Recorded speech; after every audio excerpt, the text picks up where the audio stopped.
Now we're taking aim at the 50-foot target using 0.28 gram biodegradable BBs.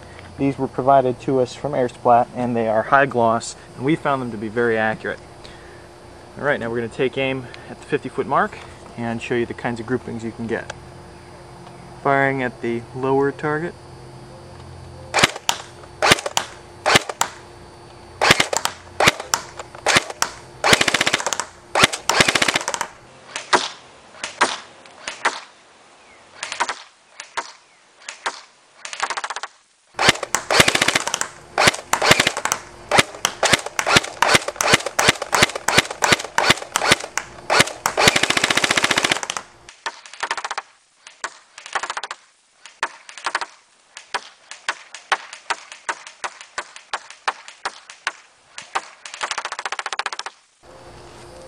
Using the two 8 gram BBs, the 0.28 gram BBs, you can see it's a very tight grouping. You're looking at about not more than a 6-inch cluster. So very, very impressive. Alright, this is another perspective of the 50-foot mark, again using the 0.28 gram BBs. This time we're going to take aim at the top target.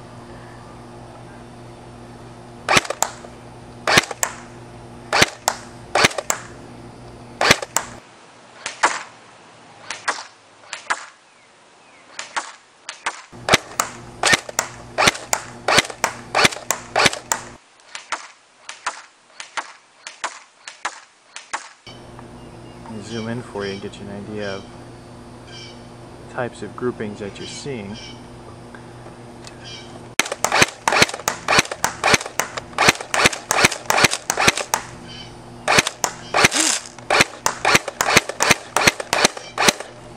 And you might have heard the magazine unwind. That's one of the flaws we found with the P90 in general. It's probably something that would affect every model of Airsoft P90, however, just given the horizontal placement of the magazine. But as you can see, until that point, we emptied probably about 250 or so BBs.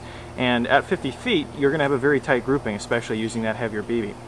And that's partially due to the fact that the barrel is longer than most SMGs that you'd see in Airsoft. It's due to the bullpup design, and that's something we like. Now we're going to show you the 135-foot mark using the different weighted BBs so you can get an idea of the different accuracy. Alright, now we're going to try to push the P90 to the apex of its capabilities here and try to hit the 135-foot mark with regularity.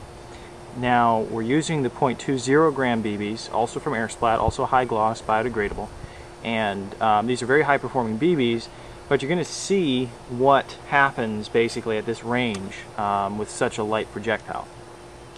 So let's get you a little better picture here. We'll zoom in on our target and show you a little better perspective of what we're talking about. Alright, now again, firing 0.20 gram BBs, 135 feet.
Hopefully you can see in the image that although we're hitting that target, you know, it is a man-sized target, if you want to call it that, but the grouping is scattered all over the place. With the 0.28 gram BBs, as you're going to see in a minute, the grouping is much tighter and your accuracy will be much improved. Also, we've noticed that the velocity drop is pretty minimal, as you're going from about 340 FPS with the 0.20 gram BBs to about just under 300, right around 290, which is still very, you know, very useful. So we're going to zoom out here just for a little bit, give you some perspective on the actual distance, what 135 feet really looks like. go, you can see it's an awfully long way. I mean, the camera doesn't really give you the perfect shooter's eye perspective, but you can see that that really is a lot longer than a lot of people think. So considering this is supposed to be a submachine gun replica, that's pretty impressive.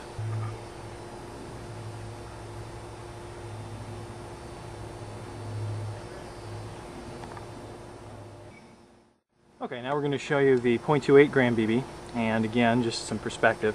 This is what it looks like from our side without any kind of zoom.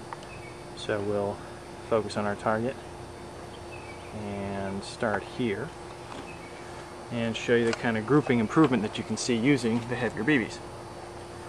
Firing at the top target.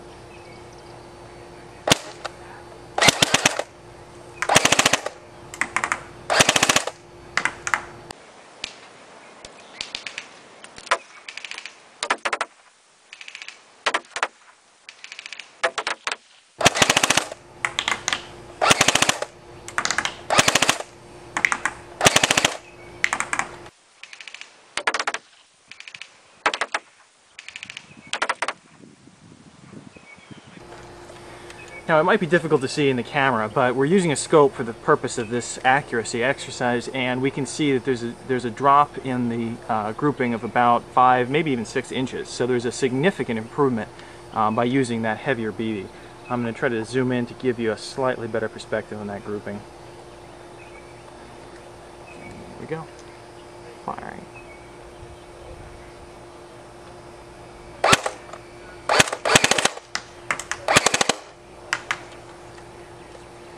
And although the rate of fire seems to be quite adequate, and I have to say that the magazine itself has improved in terms of the quality of its feeding, we do still see some jams and some accidental unwinds from time to time, which is happening, or just happened rather, and that's why I'm having to rewind this magazine about a third of the way through the magazine's total capacity. That is one flaw, as I mentioned earlier, that I've found with the gun, and so you might want to consider using some good low or mid-cap magazines.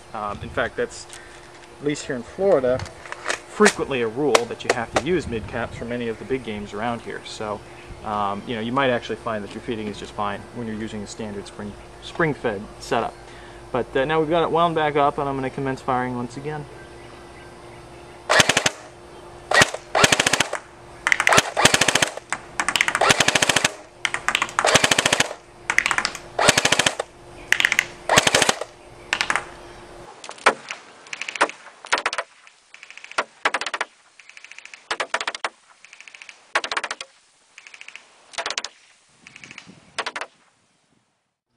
Alright, we're going to show you the FPS using the .20 gram BBs, firing out of the Classic Army P90 Sportline.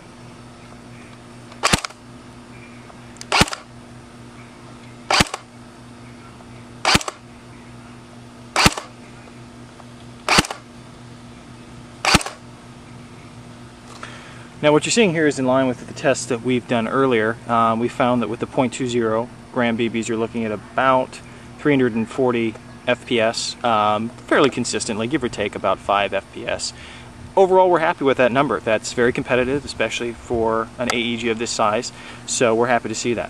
Now let's take a look at the .28 gram BBs and the kind of FPS they'll put out.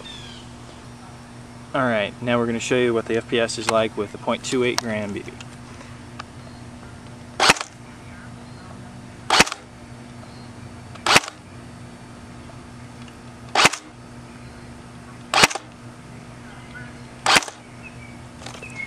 Again, these tests are in line with what we showed earlier. You're looking at about 290 FPS using the .28 gram BB. So you can see there's a drop of about 50 feet per second using the heavier BB. But like I said, I mean, the accuracy that you get really is worth it.